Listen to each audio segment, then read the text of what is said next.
koa amsy eo amin'ny fiainantsika tena ilantsika hoe misy zavatra maro mety mifamafao isanandro mety aretina zany mety aditsaina mety zavatra mitrangako de tsy eritreretintsika nefa ny fahatongavan'ireny zavatra ireny eo amin'ny fiainantsika fa reny zavatra rehetrarehetra reny a de mampirisika atsika hitady an'i Jesosy hoe aiza ianao Jesosy eo aiza ianao amikirako raha ohatra ka tena mino ny fisian'i Jesosy tsika sy ny zavatra hoentiny eo amin'ny fiainantsika de miazakazaka ho azy mitoraka aminy mitady hoe aiza ianao Jesosy eo fa manomboka eo amin'ny fetrany zavatra takatry ny saintsika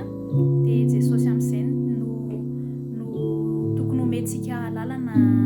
andray an-tanana ny zavatra rehetrarehetra de za te ampahery hoe amin'ny fotoana sarotra de azadiny Jesosy fa matetika mantsy ao anatin'ny fotoana sarotra mihitsy no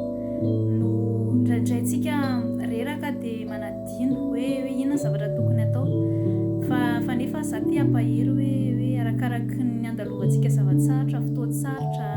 aretina fanaintena na olana sy ny sisa dia azadiny Jesosy fa eo foana izy afaka manampy antsika amin'ny zavatra rehetrarehetra afaka mamany olantsika